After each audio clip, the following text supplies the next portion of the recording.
el martes de nuestra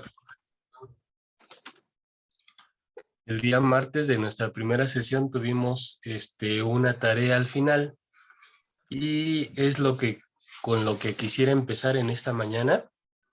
Entonces, para que ustedes me puedan comentar, platicar, qué es lo que encontraron sobre eso. Sobre dogma. Sobre las diferentes, Dogma, doctrina, creencia y tradición. Sí, exactamente, porque habíamos señalado que van a ser asuntos o conceptos que vamos a estar manejando a lo largo del curso. Y hoy vamos a abordar otros más que también nos quedaron pendientes de la sesión pasada. Y pero lo primero que quiero hacer es comenzar con esa parte. Aquí ya tengo un acercamiento a cada una de las cosas que dejamos, pero me gustaría primeramente saber qué encontraron ustedes. A ver, yo encontré que dogma es un principio o creencia que es considerado como verdad absoluta, irrefutable y estable como base para cualquier campo de conocimiento. Ok, Eso es lo que encontré de dogma. muy bien. Es una definición general, porque aquí no solamente estamos dentro del marco religioso. Esta definición que usted me acaba de dar, hermano Pedro, Sí, no señor. solamente aplica para el ámbito religioso, pero puede aplicar para otros campos del conocimiento humano.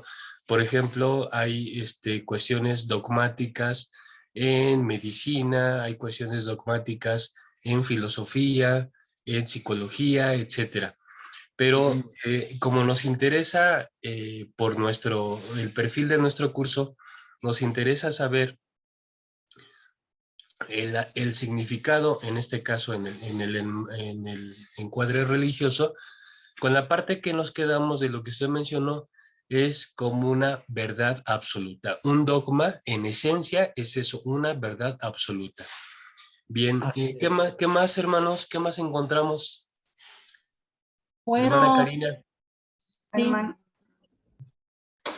Bueno, lo que yo encontré, bueno, son varios conceptos. Bueno, punto esencial de una religión, una doctrina o un sistema de pensamiento que se tiene por cierto y que no puede ponerse en duda dentro de su sistema. Perfecto. Algo central, algo que da sentido, algo que genera tanto identidad como genera también línea interpretativa. Quiere decir que cuando uno establece un dogma, ese ya es el camino para desarrollar todo lo demás. Es como los cimientos de una casa. Cuando se construye, primero se ponen los cimientos y dependiendo de la firmeza, de los materiales, de todo eso, lo que venga después, pues tiene que corresponder a esos primeros cimientos, pero la base son los cimientos y es lo que usted me acaba de decir, hermana Karina. Muy bien, muchas gracias, hermana. ¿Alguien más me quiere señalar algo? ¿Sobre dogma o sobre el otro punto? Bueno, si ya no hay nada más sobre dogma, entonces nos quedamos con esos dos elementos que son importantes. Uno es que el dogma es una verdad absoluta, y cuando hablamos de verdad absoluta, es aquel tipo de afirmación que ya no permite ninguna otra cosa más. Y cuando hablamos de que marca camino o marca línea, quiere decir que cualquier cosa que venga tiene que estar alineada con el dogma. No puede contradecir al dogma, no puede presentarlo de manera diferente, sino tiene que seguir manteniendo ese vínculo esencial con la verdad exactamente. Muy bien, si gustan, entonces pasamos a otro de los conceptos. Dejamos 4 en total. ¿Cuál sería el otro?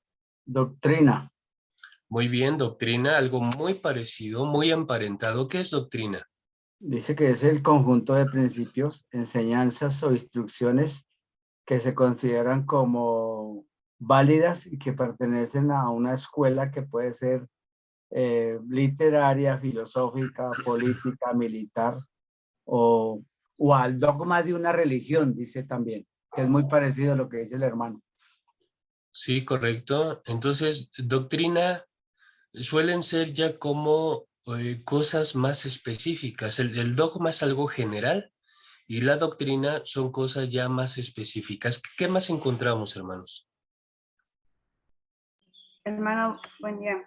Adelante, hermana Bere. Yo busqué un diccionario y encontré que son verdades y enseñanzas cristianas transmitidas de generación en generación, y pone un ejemplo que puede ser como la fe sobre Dios, sobre el evangelio o sobre las verdades cristianas.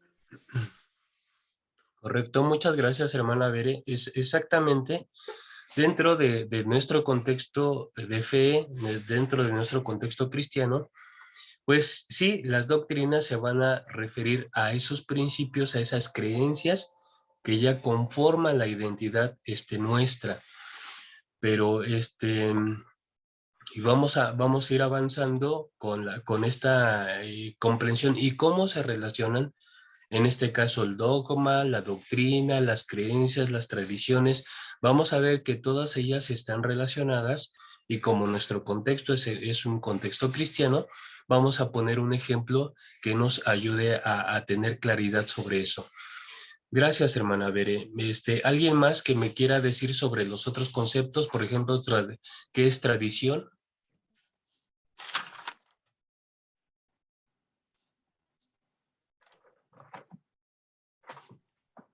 Yo, hermano, aquí encontré en el diccionario, dice que tradición, transmisión oral durante largo espacio de tiempo.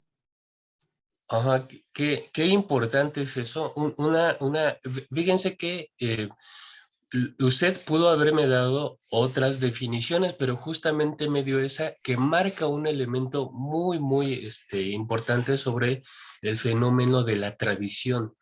Como antes algo, y esto aplica muy bien para nuestros textos sagrados, tanto si es el Antiguo Testamento como si fuera el Nuevo Testamento, como hay en este periodo del desarrollo del texto, hay una etapa que es la transmisión oral. Y en este caso, la tradición o el concepto, la definición del concepto que usted encontró, marca ese punto y es muy importante, muy importante. Muy bien, muchas gracias, muchas gracias. ¿Qué otro concepto nos queda? A ver, tenemos dogma, tenemos doctrina, tenemos tradición. ¿Cuál nos está faltando? Creencia. Muy bien. ¿Qué sería una creencia? Pues yo encontré acá, hermano. Bueno, siga, hermano, siga. No, usted primero, hermano, si quiere. No, siga mi hermana, con gusto, siga, no hay problema. Ay, gracias. No, bueno, ese justo fue un concepto que yo no pude encontrar en los dos diccionarios que consulté. Tradición encontré sí, pero creencia no, lo tomé solamente del diccionario de la RAE. Y tengo que es firme asentamiento o conformidad con algo. Es la idea de lo que se considera verdad.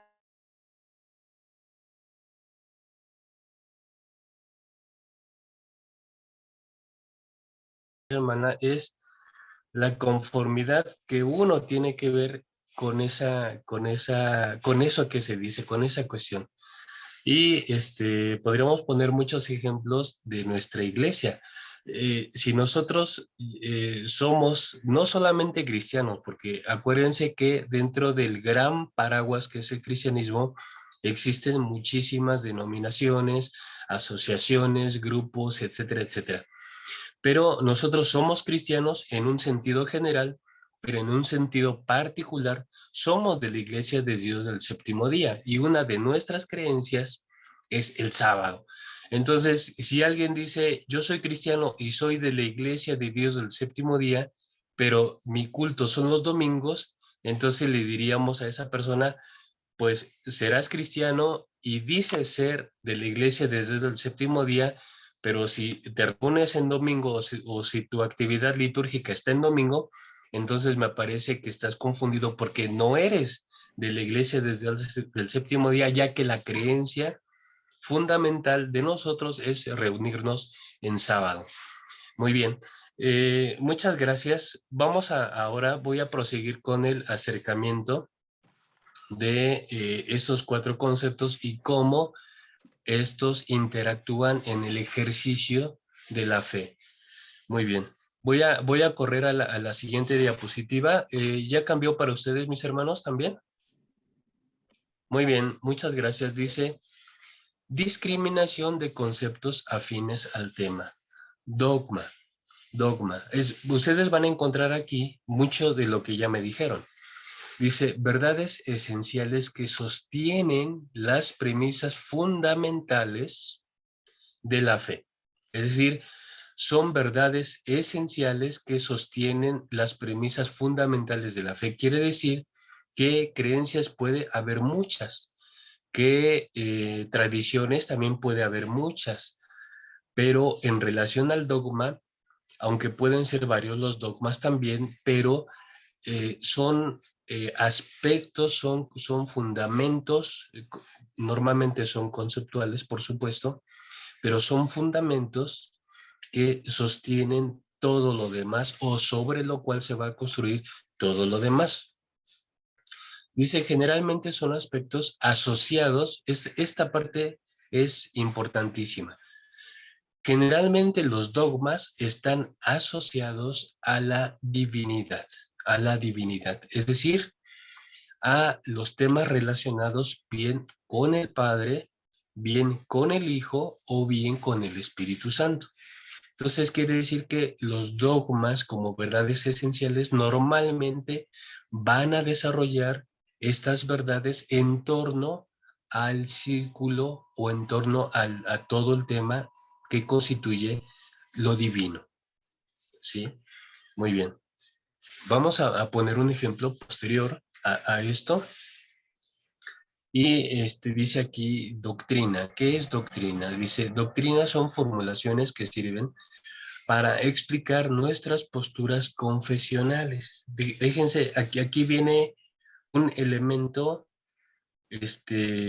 un poco distinto, porque dice, doctrinas son formulaciones que sirven para explicar nuestras posturas confesionales. Quiere decir, nosotros como iglesia de Dios del séptimo día somos, en términos de registro ante gobernación en México, todas las denominaciones cristianas están catalogadas como asociaciones religiosas. Entonces, cuando aquí en México el registro de un grupo religioso, cualquiera que sea, al final del nombre oficial lleva los sufijos AR, es decir, asociación religiosa. No sé si esto sucede, es algo similar que pasa en Argentina, pero en México sí sucede. Todas las asociaciones, sean bautistas, presbiterianos, metodistas, etcétera, después del nombre oficial de la denominación aparece el sufijo de AR. Muy bien, pero esta parte dice que la doctrina se refiere a esas formulaciones que sirven para explicar nuestras posturas confesionales. Ahora, quiero preguntar, mis hermanos, ¿ustedes tienen conocidos o amigos que pertenezcan a otras denominaciones? ¿Correcto? Denme ejemplos, por ejemplo, a qué denominación pertenecen sus conocidos o amigos. Hermana Bere. Tengo algunos conocidos que son, por ejemplo, bautistas. Correcto. Adventistas, por ejemplo, bueno, también ahí no sé si se puede considerar. Y bueno, ahora ya no se sabe mucho de a qué denominación, pero como de esa rama de los pentecostales, porque ahora ya no tienen, muchas veces ni ellos mismos saben a qué denominación como tal pertenecen, porque se van separando, son por ahí grupos que se van haciendo de otras iglesias que ya vienen desarmándose por ahí, pero en esa línea de lo pentecostal. Claro, sí, sí. Esto es interesante, hermana Bere, porque más o menos tendré unos 50, 60 años que ha habido un boom de muchos grupos religiosos cristianos, o por lo menos con esa tendencia o ideología cristiana. Y sí, incluso son grupos que ya no tienen un apartado Una identidad. específico, sí. Incluso si uno les pregunta, bueno, dime cuáles son tus puntos doctrinales básicos, ellos tampoco como que no van a saber explicar muy bien, porque todos esos grupos que han ido surgiendo y los que siguen surgiendo, ya son grupos que pudieran considerarse como grupos informales que tienen elementos, aquí esta parte es muy interesante porque aunque tienen elementos cristianos, entre comillas, realmente siguen otro tipo de premisas, otro tipo de ideas o de postulados. Y aún así ellos siguen, ¿cómo se dice? Suscribiéndose al renglón del cristianismo, pero bueno, dentro de todo lo que es el marco del cristianismo hay iglesias conocidas como las llamadas iglesias históricas y otras iglesias formales que tienen todo muy definido, su doctrina, ahora sí que sus dogmas, sus creencias, sus tradiciones, y esas sí pueden ser reconocidas formalmente como iglesias. En México, fíjense que en México no hace mucho celebramos los 100 años de la Iglesia de Dios del Séptimo Día en México. Pero por lo menos en el contexto del cristianismo en México, la mayor parte o la religión que más se practica en México, más bien no religión, pero me refiero a la iglesia que mayor presencia tiene en México, ustedes lo saben, son los católicos. Pero después de los católicos existen efectivamente iglesias como los bautistas, los presbiterianos, etcétera. Pero a mí me llamó la atención que más o menos hacia finales del siglo pasado, después de los católicos, la iglesia cristiana más numerosa era una iglesia pentecostal llamada las Asambleas de Dios. Y las Asambleas de Dios, históricamente en México, incluso tienen algo así, algo así cercano como a los 150 años de presencia en México. Muchas de los grupos, por lo menos sucede en México, muchos de los grupos evangélicos que existen actualmente en México, igual que nosotros, la iglesia del Séptimo Día, vinieron de la parte sur de Estados Unidos, donde obviamente se empiezan a tomar forma aquellos grupos evangélicos, después se van desplazando hacia México y empieza una evangelización cristiana diferente de la evangelización católica. Bueno, vamos a pasar al siguiente concepto, que son creencias. Dice, creencias son percepciones o convicciones basadas en una precomprensión del texto bíblico. Esta parte ahorita tal vez no se entienda con toda claridad, pero cuando veamos el ejemplo lo vamos a caer en cuenta. Dice, son convicciones basadas en una precomprensión del texto bíblico. ¿Qué es una precomprensión? Una precomprensión es cuando algo, como hemos sido nosotros formados, educados, guiados en cierta perspectiva interpretativa sobre el texto, y en base a eso ya desarrollamos un comportamiento religioso. Por ejemplo, ¿pueden decirme ustedes si la Iglesia de Dios del Séptimo Día somos la única iglesia cristiana en el mundo que guarda el sábado? No, hay otras que también lo guardan. Ok, entonces efectivamente hay otras que también lo guardan.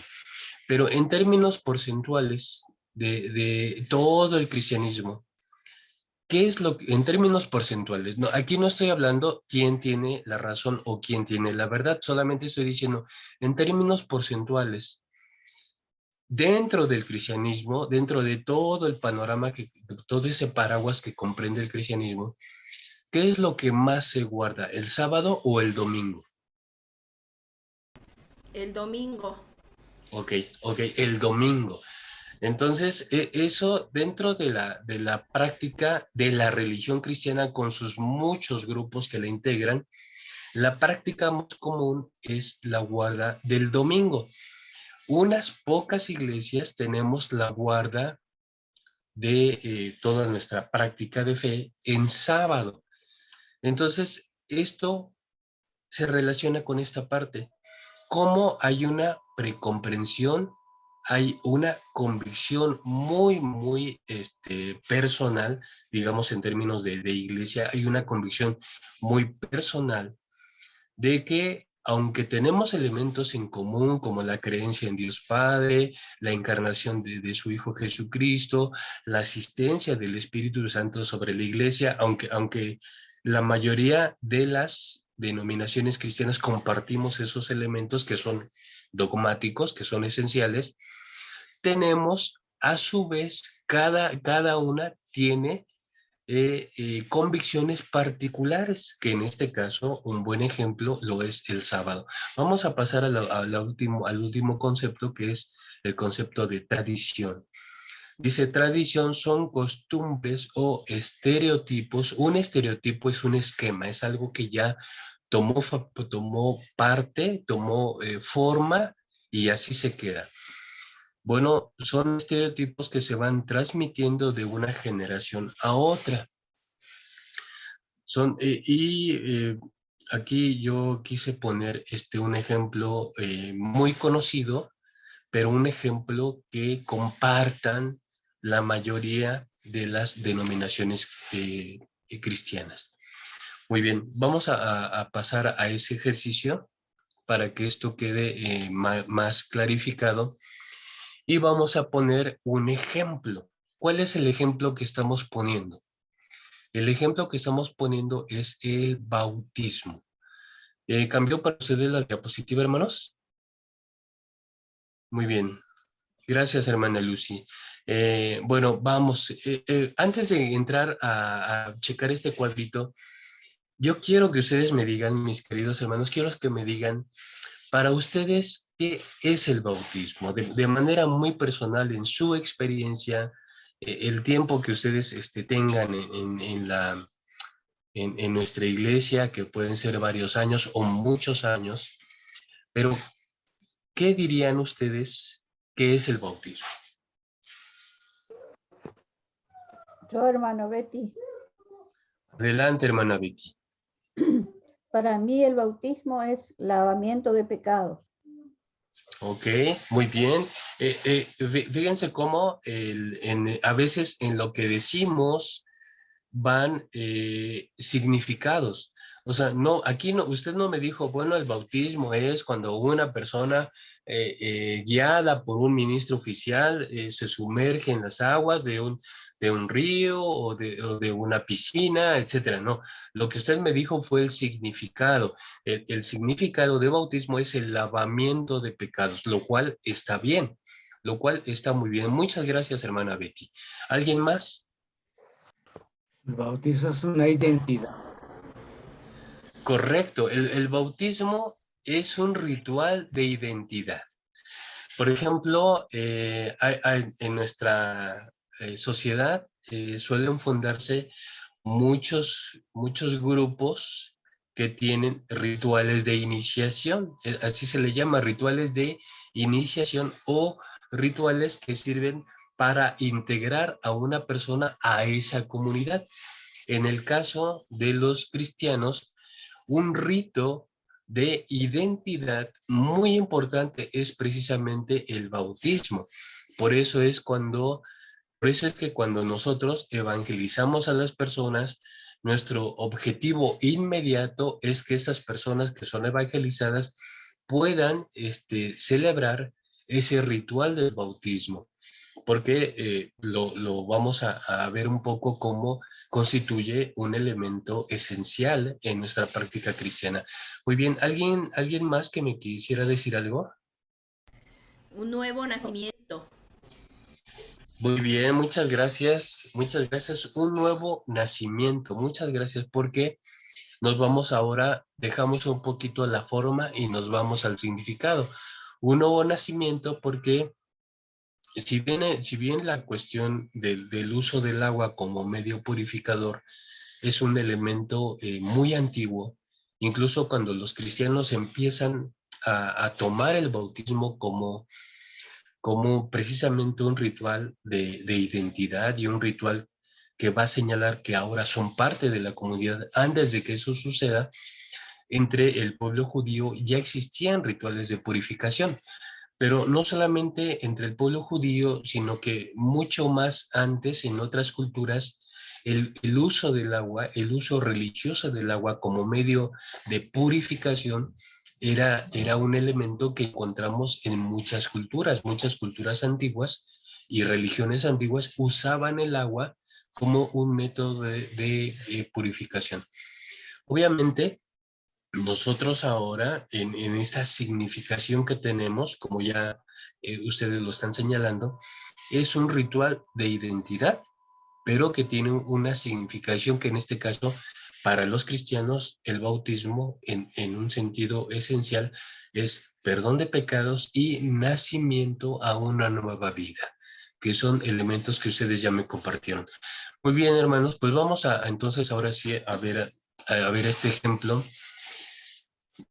El primero, el bautismo, estamos poniendo ese ejemplo, el bautismo adquiriría, si el bautismo es un requisito indispensable para todo cristiano, ¿cómo celebran el bautismo, por ejemplo, los católicos? ¿A ustedes han visto cómo celebran ellos el bautismo? Sí, es en infantes cuando Ok, nacen los niños. ok. Y solamente es por aspersión, ¿no? Les ponen la cabecita. Correcto, vayan la cabecita del bebé, pero fíjense ustedes, ellos los católicos celebran el bautismo, es decir, ellos creen en el bautismo, creen que eso es un elemento básico de la fe. Nosotros también celebramos el bautismo, lo tenemos al mismo tiempo como un elemento básico de la fe, pero no lo aplicamos a los infantes, lo aplicamos preferentemente uso de conciencia, que ya pueden hacer una elección voluntaria y consciente sobre este camino de la fe, porque nosotros desde nuestra perspectiva entendemos que solo debe ser bautizado o bautizada aquella persona que conscientemente puede sentir, puede experimentar la fe y voluntariamente entregar su vida, en este caso a Jesucristo, a la guía de Dios y a la guía de Jesucristo. Entonces, fíjense cómo tenemos un dogma, tenemos algo que es común a todos, algo que es esencial, que no solo es común, pero que también es esencial, es decir, algo que tiene valor dogmático, porque en este caso creo que sí la mayoría de las denominaciones cristianas ejecutan este acto, ya sea en infantes, ya sea o en personas de diferentes edades, pero lo más común es que todas las iglesias cristianas ejecuten este acto del bautismo. Muy bien, ¿por qué sería un dogma? Aquí el dogma siempre tiene que tener una referencia bíblica, y invariablemente, ¿no? Un dogma cristiano que no tiene bases bíblicas, pues simplemente no puede funcionar. Entonces, aquí ¿cómo funciona el dogma en base a su conexión con el texto bíblico? Bueno, aquí dice, la palabra dice, y todo aquel que confesare y fuere bautizado, será salvo.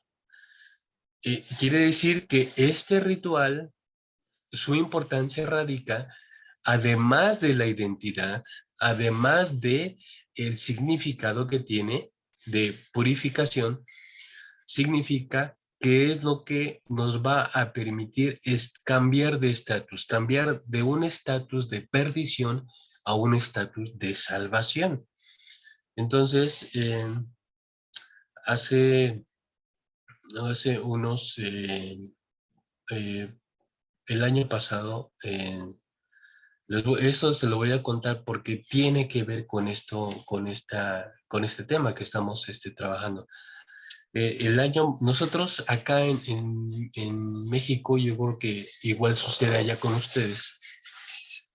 Dentro de la iglesia tenemos un círculo de amigos, que ya incluso tiene su nombre.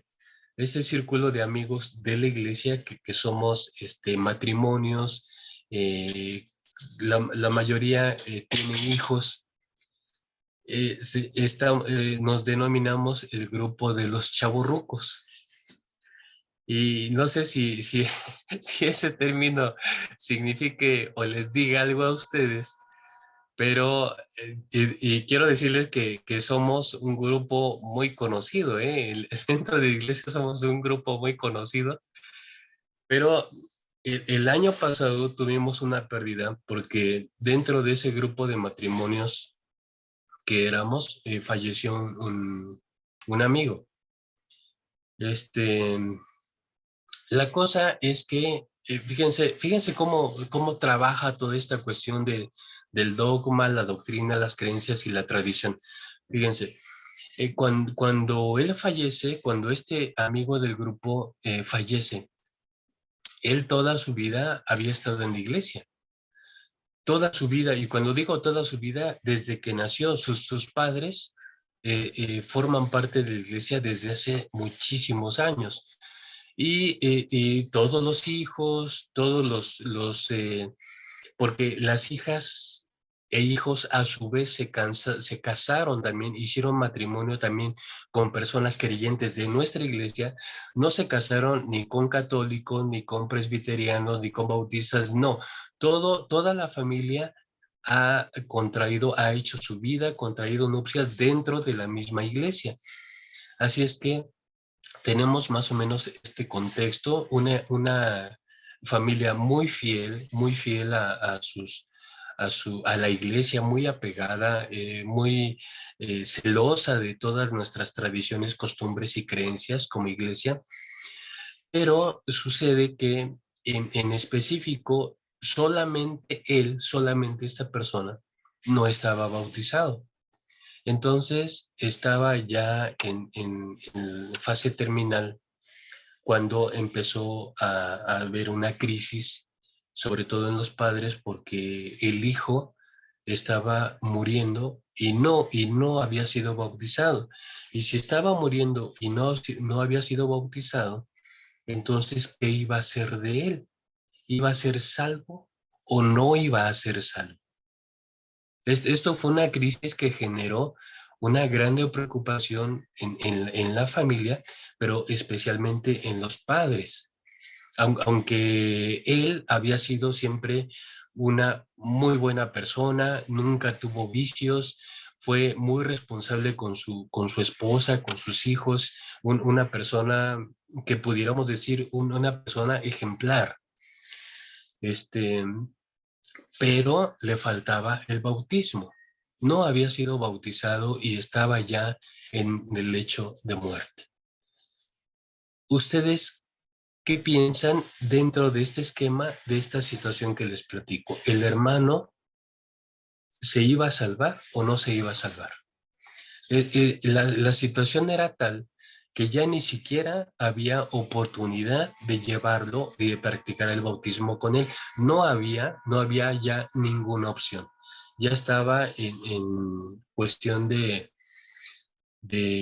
bueno, esto ocurrió en los últimos 2 días de la crisis que él tuvo, una crisis de enfermedad muy, muy grave.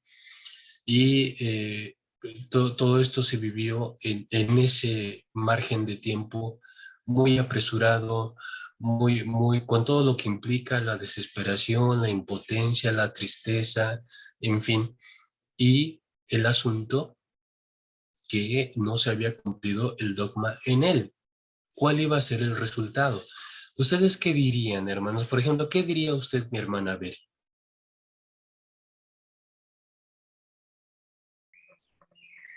Ay, hermano, espero que esta no sea pregunta de examen. Bueno, híjole, creo que eso, bueno, más allá de que eso solamente le competa a Dios, si va a ser salvo o no, ay, no sé, pensaría que si lo vemos como un dogma, creería que si no recibió el bautismo no sería salvo, no va a ser salvo. Viéndolo desde el primer punto. Ahora, si lo vemos desde el punto de vista como una creencia, al menos nosotros también hemos tenido en algún momento experiencia con alguien que a lo mejor no, por ahí mucha gente piensa respecto de las personas que son con capacidades diferentes, que por ahí ellos no tienen la capacidad de discernir conscientemente lo que están haciendo. Pero, híjole, hermano, es una pregunta complicada. Pensaría yo que viéndolo desde el punto de vista dogmático, no sería salvo. Claro, Ahora, bueno, sí. profundizar en lo demás, viéndolo desde la doctrina, la creencia y la tradición, pero planteándolo desde el inicio, me parecería a mí que quizá no sería salvo si no recibió el bautismo. Pues sí, déjenme decirles que la crisis en la familia fue precisamente por el dogma. Porque si hubiera sido otra situación de menor importancia, digamos, o de menor valor doctrinal, quizá a lo mejor no hubiese habido esa crisis que hubo, pero como se trataba de un dogma y el dogma se tiene que cumplir porque es una verdad sustancial e inamovible, entonces si no se cumple el dogma no se alcanzan los resultados deseados. Bueno, no hubo, en ningún momento hubo oportunidad, repito, de bautizarlo, y solamente de lo que sí hubo oportunidad es de orar por él. Un ministro lo hizo, orar por él y encomendar su alma a Dios. Pero esto nos deja y plantea exactamente cuestiones que a veces pensamos que podemos resolver, pero en realidad no podemos resolver. Por ejemplo, nuestra hermana Bere hizo otro planteamiento interesante de qué pasa si una familia que se convierte, pero tiene a su pequeño o pequeña, que a lo mejor ya está en etapa adolescente, con síndrome de Down. Y entonces los padres, viendo el dogma, dicen, bueno, a lo mejor él no puede ser tan consciente, no puede ser plenamente consciente. Nosotros sí, nosotros ya nos bautizamos, pero no queremos que él se pierda. Entonces, aunque no sea del todo consciente, le solicitamos a usted, ministro, pastor, etcétera, que lo bautice. Porque no queremos que él se pierda, queremos que él se salve. Entonces, son cuestiones, naturalmente, son cuestiones difíciles, son cuestiones complicadas. Y pudiéramos poner otros ejemplos críticos, pero a lo que vamos aquí es que, en términos generales, la convicción de todos es que si el dogma no se cumple, entonces no se obtiene el resultado esperado. Bueno, volviendo al ejemplo que estamos poniendo aquí, decimos o repetimos, la mayoría de las iglesias cristianas creen en el bautismo. Hay un fundamento para eso, un fundamento escritural, porque así tiene que funcionar el dogma. Y después viene el desarrollo del dogma, que es la doctrina.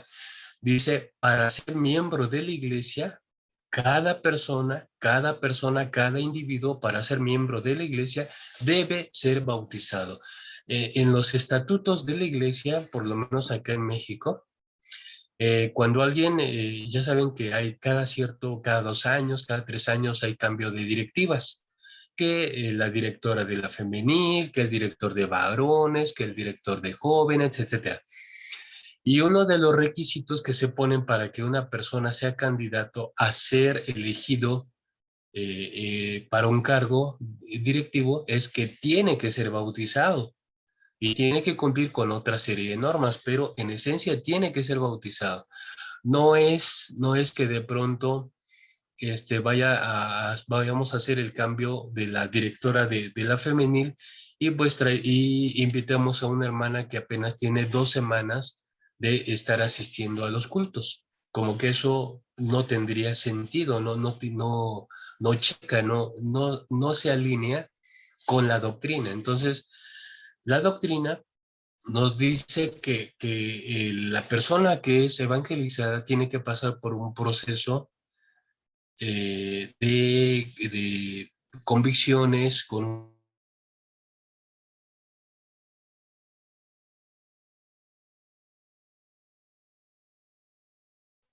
puede tomar la decisión y ser bautizado.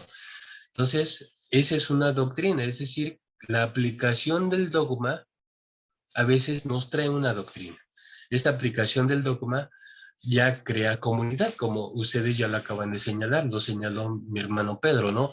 Es un rito de iniciación, es un rito que nos da identidad. Y de hecho nos entrega, ¿no? Usted se bautiza y le entregan su certificado de bautismo, porque eso tiene su valor dentro de nuestra denominación.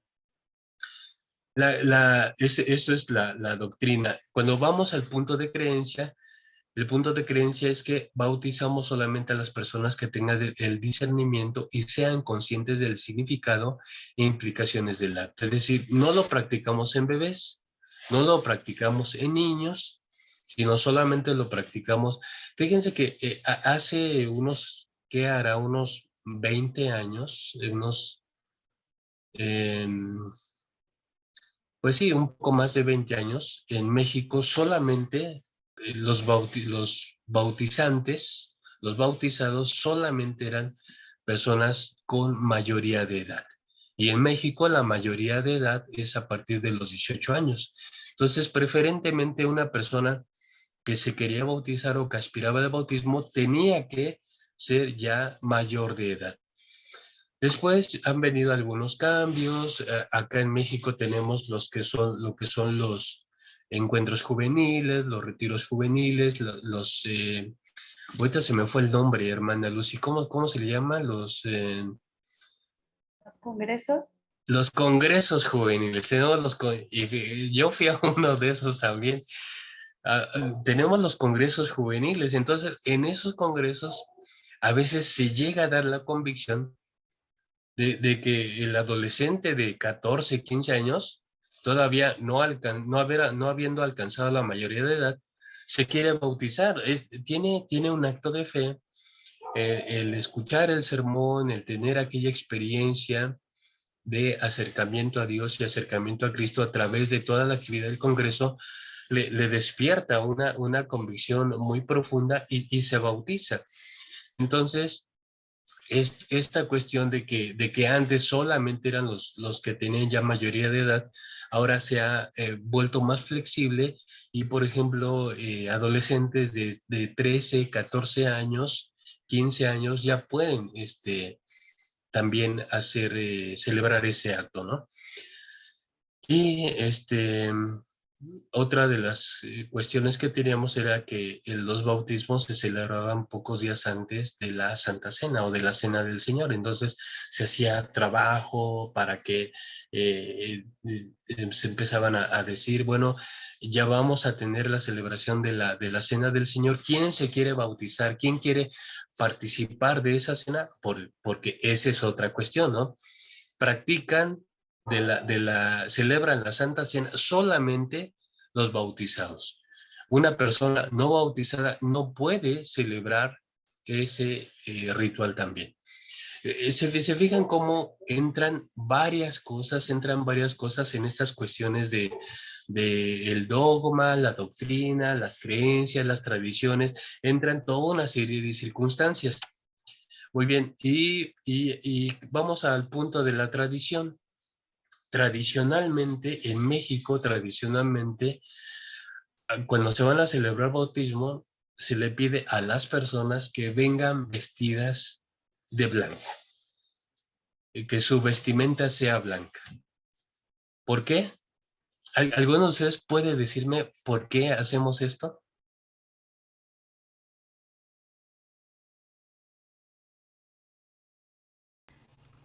Bueno, Significado de porque pureza, hermano. Ok, hermana Lucy, aparte de mi hermano Pedrito, ¿usted iba a decir algo parecido?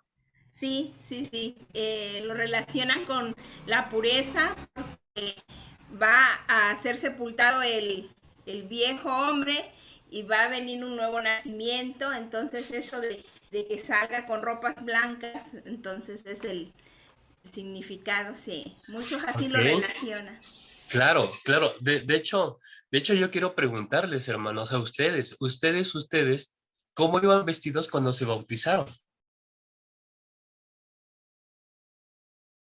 Chiquitos. Bueno, en mi persona, hermano,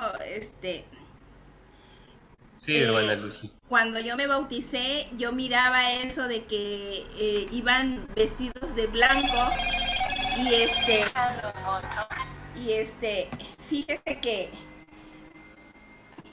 que cuando me toca a mí, me dice mi pastor que podría, si yo quería ir de blanco, cuando él me dijo que si yo quería ir de blanco podía ir y si no, no, que no había problema.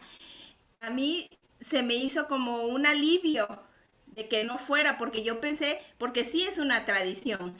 Entonces me preocupé mucho porque yo miraba a las hermanas, yo era muy joven y miraba a las hermanas que se bautizaban y miraba yo que todo su ropa interior, su cuerpo se le transparentaba y yo decía, yo no, yo no quiero pasar, yo no quiero pasar por eso. Entonces, cuando yo me bauticé, hermano, llevé ropas oscuras.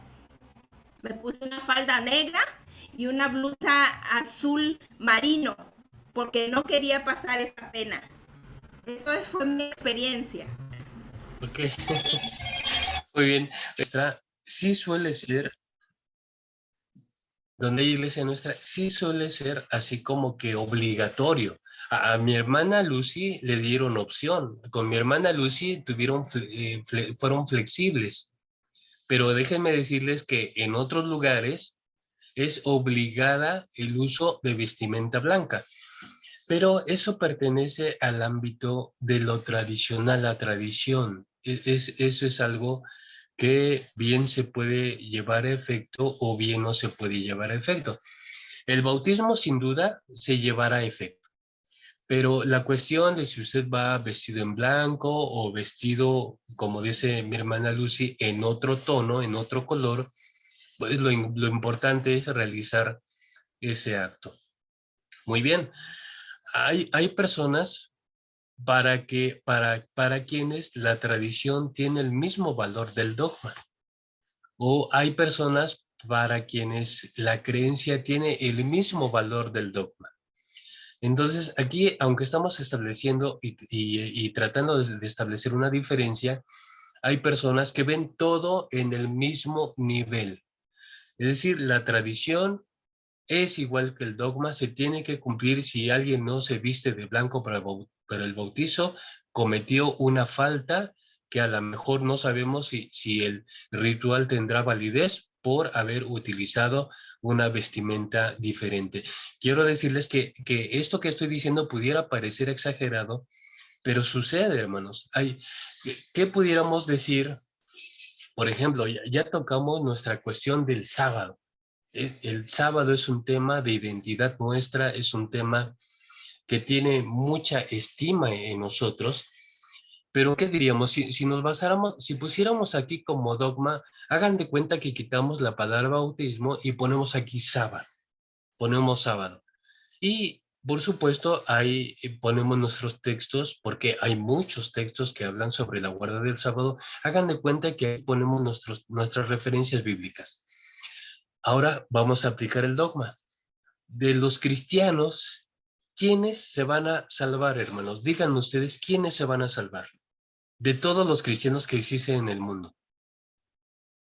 Si aplicamos el dogma del sábado, ¿quiénes se van a salvar? Solo los que guardamos el sábado. Todos los hermanos. Es todos, solamente los que guardamos el sábado, ¿sí?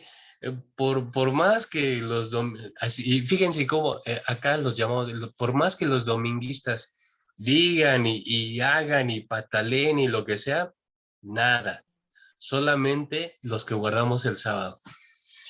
Pero hay cuestiones porque esto juega un papel muy importante en la práctica general de los creyentes.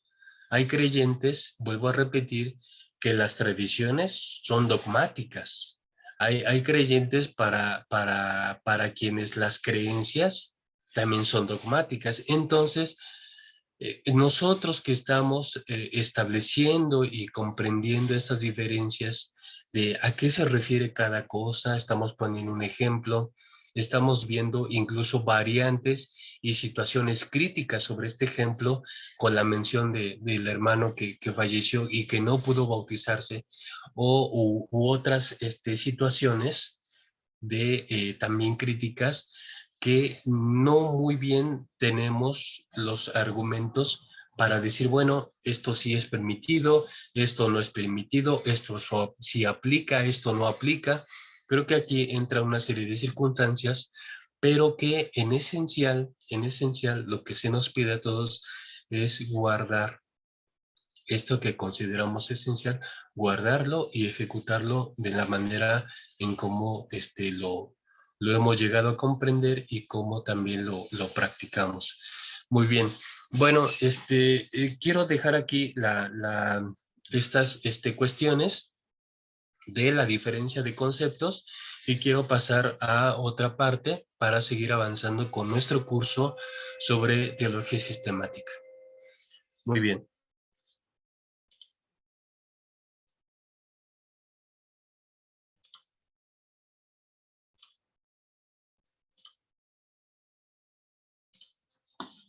Muy bien,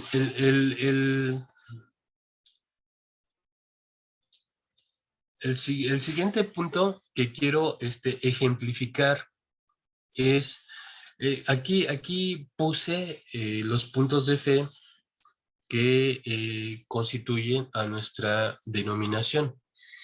Nosotros tenemos un cuadernito que se llama el fundamento doctrinal y el esquema que ahí encontramos es este. Entonces, fíjense cómo está dividido en secciones, pero ustedes se van a dar cuenta cómo aquí encontramos lo dogmático, cómo encontramos las creencias y doctrinas y cómo también encontramos lo tradicional. Diríamos que lo dogmático está ¿en qué sección, mis hermanos? ¿En qué sección encontramos lo dogmático? ¿En la sección tercera? ¿En la sección segunda? ¿O en la sección primera? Está en la primera, hermano, hay salvación.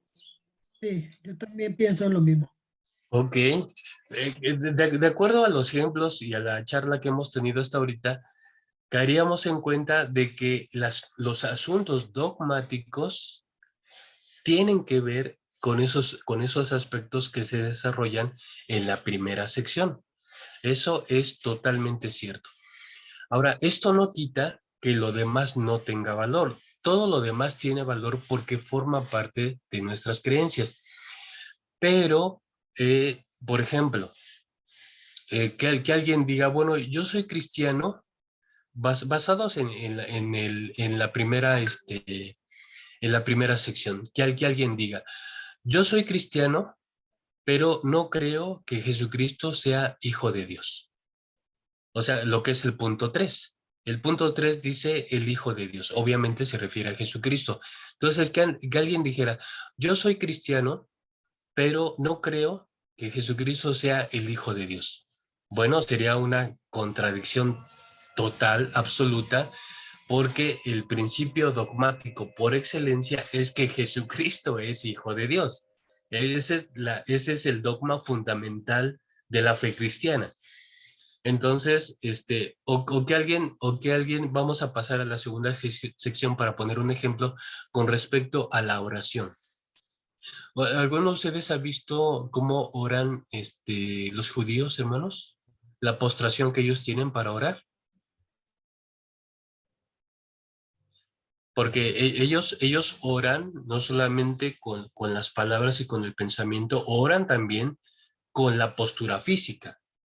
Hace muchos años, cuando el pastor Ausencio era pastor en la iglesia de Satélite en México, estoy hablando de cuando un servidor tenía 15 o 16 años más o menos. Había un hermano que era en los momentos de oración, pues ustedes saben tradicionalmente cómo es el momento de oración. Cerramos nuestros ojos, inclinamos nuestra cabeza y dependiendo de las indicaciones o podemos arrodillarnos o podemos mantenernos en pie. Pero tradicionalmente eso es. Bueno, hace tantos años, cuando llegamos a los momentos de oración, este hermano se postraba, no solamente se hincaba, sino que arrodillado o puesto en sus rodillas, toda la parte de su cuerpo la inclinaba hacia adelante con los brazos extendidos. Y la verdad, hermanos, la verdad, yo a esa edad se me hacía muy curioso, ¿no?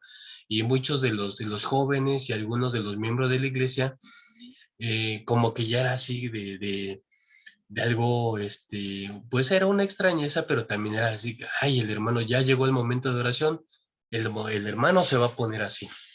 Y de hecho era el único que se ponía así. Bueno, pero ¿qué dijéramos? Que dijéramos, bueno, la oración tiene que ser vestidos de blanco y con los brazos extendidos, totalmente tu cuerpo pegado al suelo.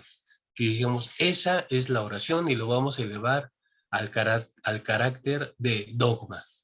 ¿Qué dirían ustedes, hermanos? ¿Qué diría usted, hermana Rosalba? Pues hermano, pues que no debe ser así, pues porque la posición es lo de menos, ¿no? Lo que Dios mira es el corazón, no mi posición. Exactamente. Entonces, fíjense cómo trabajan todas estas cosas. O sea, creemos en la oración, practicamos la oración, forma parte de nuestros hábitos cristianos. La experiencia de la oración es algo muy bonito. Pero usted ha dicho algo muy importante. La principal postura es la del corazón, la de la mente, la de nuestras convicciones. Esa es la principal postura y es lo que mira Dios. Pero tampoco criticaríamos a quien sí lo hace. Quien sí lo hace, nosotros diríamos, bueno, si su convicción y lo que siente en su corazón lo expresa también de esa manera, adelante, adelante. Aquí nosotros no diríamos nada. Sí diríamos, si eso se quiere elevar a un carácter dogmático, es cuando nosotros ya opinaríamos, pero mientras quede en la práctica de cada quien, no hay ningún problema. Esto nos lleva a la consideración de que aún dentro de la experiencia cristiana se pueden vivir diferentes estilos. Por ejemplo, en la alabanza, aquí en México tenemos dos estilos de alabanza. Un estilo donde podemos aplaudir y llevar de cierta manera el ritmo de los cantos que brindamos a Dios, y otra manera sin aplauso y sin no digo bailar, digo sin puntualizar el ritmo de aquello que cantamos.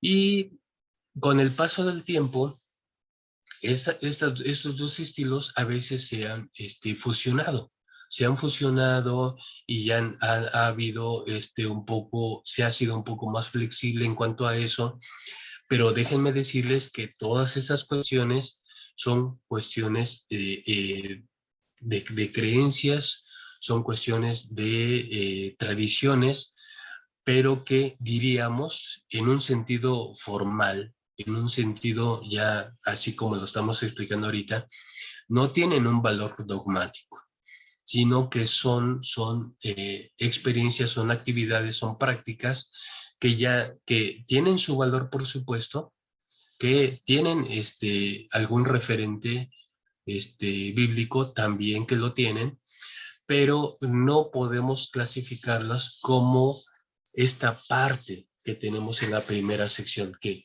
sin eso no te salvas, sin eso no eres salvo. Lo dogmático, en sentido estricto, es lo que se tiene que hacer y lo que corresponde a ese ámbito de la salvación. Eso es lo dogmático. Muy bien, pues espero que todo esto haya quedado muy, muy claro, porque ya en la práctica, en la cotidianidad de nuestra vivencia de fe, pues vamos a ir haciendo diferencias. Yo no me voy a molestar por las vestimentas, no me voy a molestar por la cuestión. ¿Ustedes usan velo, hermanas, en el templo? Nosotras aquí en Bogotá no, hermano. Muchos años antes sí, cuando nuestro hermano José Antonio Vega fue pastor, pero ahora no, hermano. Ok. Sí, esta es otra cuestión que mucho tiempo caracterizó a nuestras congregaciones, el uso tradicional del velo en las mujeres. Y al paso del tiempo todo esto ha ido cambiando un poco, pero no tendríamos ningún problema en abrazar y estar con una hermana que sí lo usa o una hermana que no lo usa, porque repetimos, la experiencia de fe tiene que ver con significados y con actitudes más allá de a veces algunas formas exteriores. Bueno, muy bien, muchas gracias, mis hermanos. ¿Alguien de ustedes quiere decir algo más? ¿No? Ok, vamos a pasar a lo siguiente. Muy bien, la teología sistemática, con lo que va a iniciar, con lo que va a comenzar, es con la teología propia. Se le llama así a la teología que tiene que ver con Dios Padre. La teología que tiene que ver con Dios Padre. Y hermanos, hermanas, esta parte de la teología que tiene que ver con Dios Padre es dogmática, ¿lo podemos clasificar como algo dogmático? Por supuesto, ¿verdad? Porque estábamos señalando que el dogma se relaciona mayormente con asuntos que tienen que ver con la divinidad, con lo divino, en este caso, Dios Padre. Dice aquí, dice la doctrina sobre Dios Padre parte del hecho de dos consideraciones básicas. Aquí vamos a ver otros conceptos. Aquí seguimos sumando conceptos que son necesarios para este curso. Las primeras consideraciones básicas es que Dios existe, que Dios existe. Esta es la postura teísta. Cuando ustedes se encuentren en alguna lectura que los cristianos somos teístas, por supuesto que los cristianos somos teístas. No, un cristiano no puede ser cristiano si no es teísta. Bueno, pero ¿qué es eso? Dice, es la posición teísta en contra de la posición deísta y agnóstica o del agnosticismo. Muy bien, ¿qué sería esta cuestión teísta? De una manera muy, muy simple, hermanos, la posición teísta es aquella que no solamente cree en algo sobrenatural, no solamente cree en algo que está más allá de los sentidos.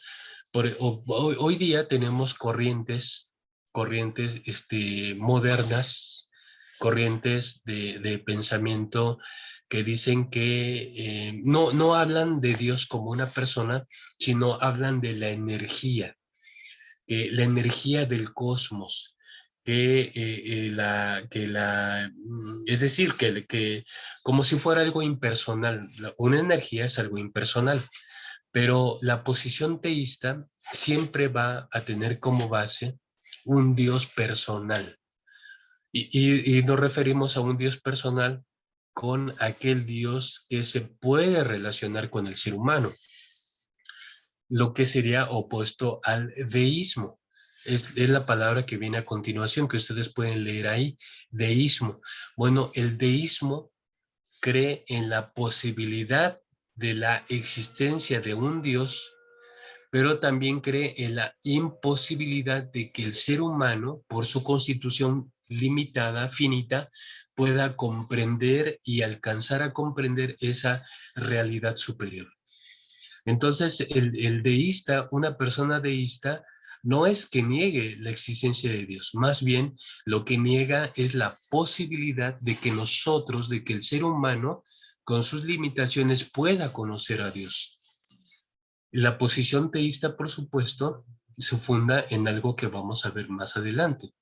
Pero la posición teísta, repito, es la convicción de un Dios personal. Es decir, un Dios que sí, que no solamente existe, sino un Dios que se puede relacionar con los seres humanos.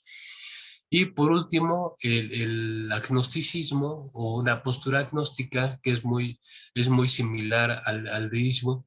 El agnóstico dice lo siguiente, dice, el ser humano está construido, estamos diseñados para percibir y comprender solamente lo material, solamente aquello que perciben nuestros sentidos. Podemos explicar los fenómenos naturales, podemos explicar nuestras emociones, podemos explicar nuestras relaciones o interacciones humanas, porque eso es lo que está dentro de nuestra esfera material, está al alcance de nuestra comprensión y de nuestros sentidos materiales. Pero aquello que está más allá de eso, en el supuesto de que exista una esfera sobrenatural, una esfera divina, eso no lo podemos ni juzgar, ni evaluar, ni experimentar como si fuese algo de laboratorio, no lo podemos experimentar. Entonces eso está fuera del alcance de una comprensión real para el ser humano. Entonces fíjense cómo deísmo y agnosticismo se parecen mucho. De hecho, en un sentido formal se dice que la ciencia, por definición, lo señalamos la vez pasada, por definición es atea, pero otra cosa que diríamos, que la ciencia por definición es agnóstica. Agnóstica porque la ciencia funda su conocimiento solamente en aquello que puede experimentar, en aquello que puede palpar, en aquello que puede demostrar materialmente. Lo que no es demostrable materialmente, pues no es funcional, no nos sirve, no lo necesitamos. Muy bien.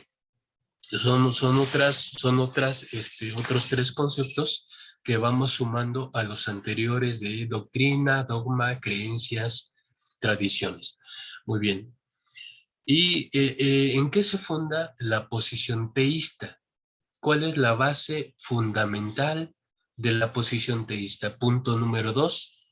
Dios se ha revelado. Es decir, el fenómeno de la revelación es lo que posibilita una posición teísta.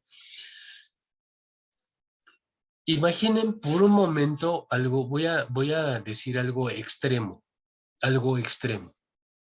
pero imaginen por un momento que no tuviéramos Biblia. Imagínense que no tuviéramos Biblia, pero creyéramos en Dios. ¿Cómo podría ser nuestra teología sin Biblia?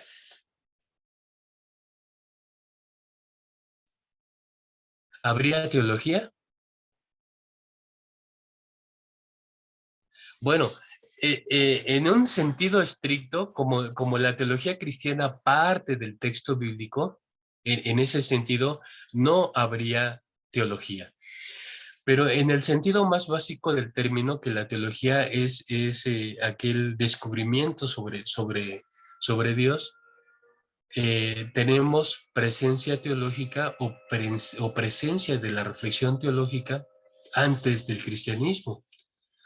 Y aquí descartando incluso al pueblo de Israel, porque el pueblo de Israel, por supuesto, en esa relación con Dios, crea una teología que se expresa en sus textos sagrados, que son nuestro Antiguo Testamento, pero sí tenemos ejercicio teológico incluso en religiones antiguas no cristianas o no hebreas. Y porque el ejercicio teológico en su sentido más básico, en su sentido más elemental, es aquella reflexión del ser humano sobre una esfera distinta de la nuestra. En el sentido más básico, diríamos entonces que sí puede haber teología. Y a eso nos va a llevar el siguiente término que está puesto ahí entre paréntesis. Dios se ha revelado, pero se ha revelado en dos planos, en un plano general y en un plano especial. Es muy posible que ustedes ya tengan información al respecto, así es que por favor díganme, cuando hablamos de revelación especial, ¿a qué nos estamos refiriendo específicamente? Hermano, yo pienso que especial en Jesucristo, en su Hijo. Sí, sí.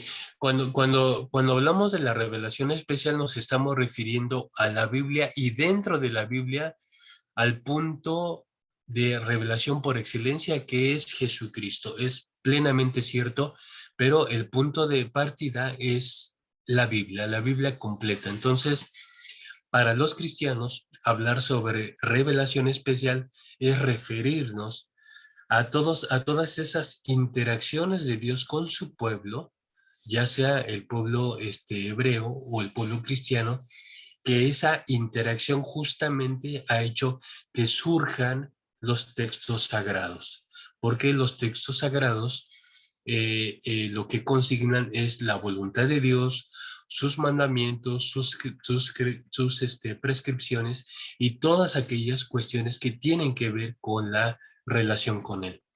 Entonces, cuando hablamos de revelación especial, nos referimos a los textos sagrados y de los cuales el punto más alto del fenómeno revelatorio es Jesucristo, por supuesto.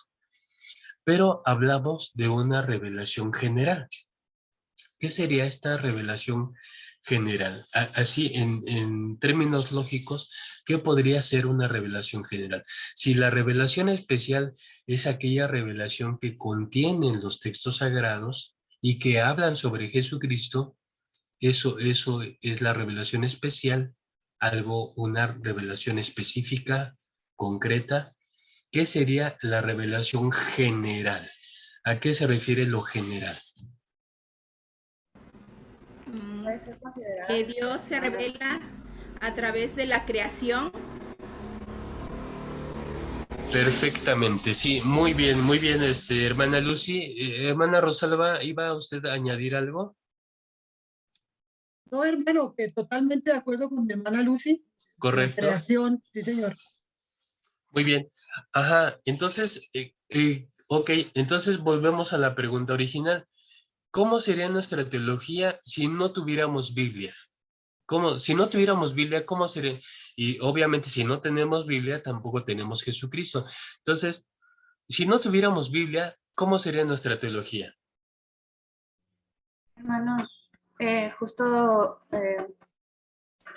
antes de que avanzáramos en esto que ella comentó, usted pensaba en eso, en la forma en la que Dios se ha revelado a través de la naturaleza. Obviamente, creo que tendríamos demasiado para poder hacer teología y pensar en ese ser supremo a través de todo lo que Él ha creado, a través de nosotros mismos, todo lo que incluye la creación en general. Correcto. Sí, muchas gracias, hermana Bere.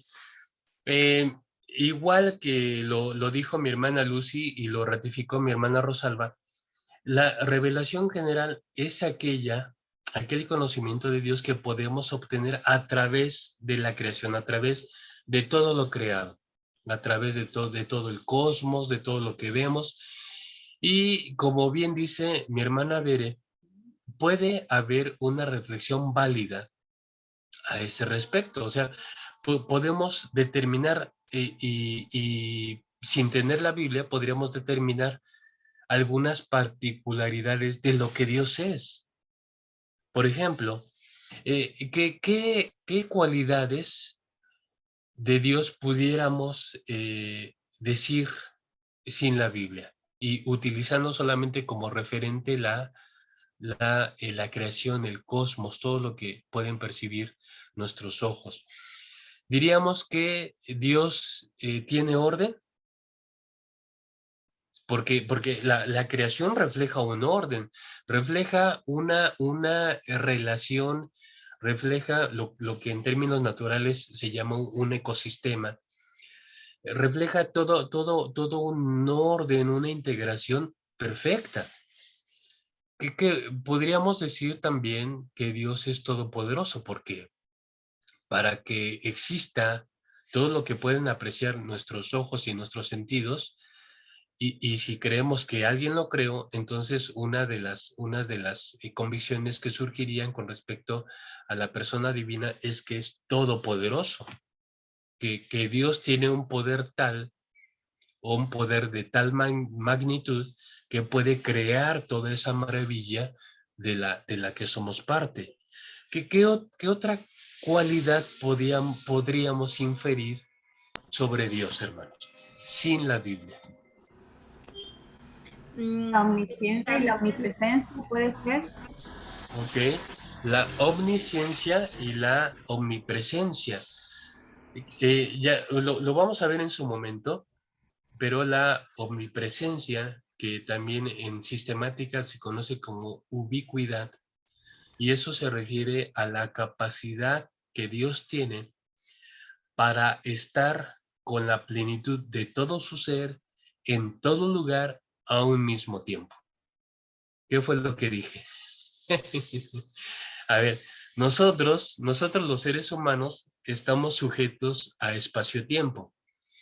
Jesús Trejo, Lucy, Bere, Rosalba, mi hermano Pedro, solo podemos estar con la plenitud de nuestro ser en un solo lugar y a un mismo tiempo. Nada más, porque estamos condicionados por las leyes espaciotemporales. Pero Dios no. De hecho, Jesús Trejo está condicionado por el tiempo, va a llegar un término, su vida tiene caducidad, su cuerpo está sujeto tiene una fragilidad natural, está sujeto a enfermedades, está sujeto a deterioro. Ya no juego fútbol igual que antes, hermanos, ya no corro igual que antes. Entonces, estoy limitado por una serie de factores, pero Dios no. Dios es eterno, Dios es omnipresente, y van a ser cualidades muy interesantes que vamos a estar abordando en esta sección de la teología propia. Y bueno, no quiero todavía avanzar en eso, pero van a ser asuntos muy, muy interesantes. Por ejemplo, decimos que Dios es eterno. ¿Por qué decimos que Dios es eterno? Porque vive 1 millón de años, porque vive 3 millones de años, vive 100 millones de años, porque vive 1.000 millones de años. ¿Por eso es eterno? O porque en Dios no aplican las leyes físicas del espacio-tiempo. O sea, el tiempo no funciona para Dios.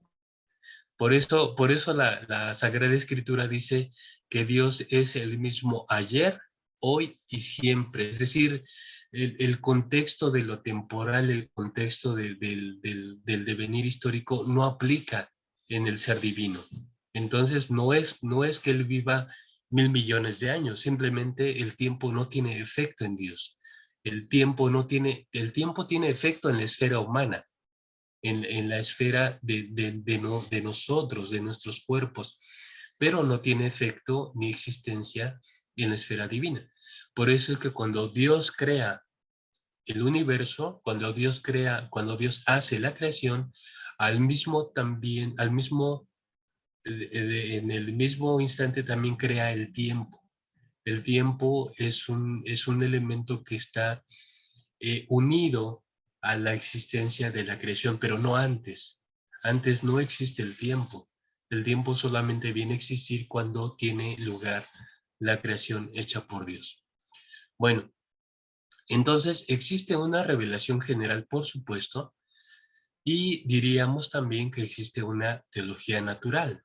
Nosotros ahorita hicimos un breve ejercicio sobre teología natural. Y teología natural es que aparte de lo que dice la Biblia, aparte de lo que dice la Escritura, podemos tener un conocimiento válido sobre Dios utilizando como referente la creación, el universo y nuestro raciocinio. Y a través de nuestro raciocinio nos damos cuenta de que Dios debe ser un ser tremendamente poderoso, un ser que trascienda el espacio-tiempo, un ser que esté presente y que me esté escuchando lo mismo a mí en México, a Jesús Trejo en México, en Cuernavaca, que a Veré en Argentina, a Lucy. Lucy, ¿dónde te encuentras? Estoy en Perú, hermano. A Lucy en Perú y a otros hermanos en cualquier, si en este momento nos ponemos a orar todos, Dios va a estar ahí con nosotros y Dios completo, Dios completamente y al mismo tiempo. Y ese es uno de los atributos, de las cualidades que tiene el ser divino. Muy bien. Entonces, se dan cuenta en un pequeño y breve ejercicio que sí podemos hacer teología sin tener la Biblia, pero que gracias a la Biblia, gracias a esa revelación, es que el ejercicio o la tarea teológica se perfecciona, porque tenemos un referente que nos permite arribar precisamente a cuestiones dogmáticas, a cuestiones doctrinales, a cuestiones de creencias elementales, fundamentales, básicas, que es lo que forman nuestra certeza de fe. Entonces, nuestra certeza de fe tiene su base de manera especial en la Escritura. Muy bien. Estamos ya a 2 minutos de terminar nuestra sesión de hoy, hermanos. Yo explicaba a mi hermano Abraham Marín que por cuestiones laborales, yo tengo mi tiempo muy marcado en las mañanas y además no puedo ir a trabajar si antes no lavo los trastes y barro, así es que entonces apenas me va a dar tiempo de esos hermanos. Y pues sí, voy a cumplir mi jornada laboral. Pero vamos a dejar hasta aquí lo visto. A mí me va a interesar mucho que lo que veamos, las partes que sí cubramos en las sesiones, quede bien comprendido por ustedes, hermanos, hermanas. Y si tienen preguntas, anótenlas, pónganlas ahí por escrito, inquietudes. Por ejemplo, la reflexión de mi hermana Bere, ¿no? Que se ponía a pensar en eso. Si no tenemos Biblia, ¿podemos conocer a Dios? Pues sí, claro que podemos conocer a Dios. Si no tenemos Biblia, ¿podemos tener un comportamiento ético? Por supuesto que también podemos tener un comportamiento ético. Entonces, son cuestiones que preferentemente están ligadas a la teología cristiana, pero que también pueden estar presentes en situaciones donde la fe no se practica. Por ejemplo, vemos en nuestros contextos de la cotidianidad que conocemos a personas que quizá no son religiosas, pero que dentro de nuestro criterio podemos llegar a pensar y decir, es que son buenas personas, no hacen mal a su prójimo, tienen una moral y una ética aceptable. De hecho, me llevo muy bien con tal o cual persona. Veo que le gusta ser solidario con quienes sufren, con quienes padecen. Es una persona muy generosa, muy caritativa. Entonces, nos vamos a dar cuenta que también, y este es un factor muy interesante, lo que algunos estudiosos han dado en llamar el germen de la religión en el ser humano. El ser humano, desde su constitución y por naturaleza, tiene ese apego hacia lo divino, aunque no practique una religión. Pero como tiene ese apego hacia algo superior, entonces su vida la dirige en un sentido que pudiéramos nosotros decir o juzgar éticamente aceptable.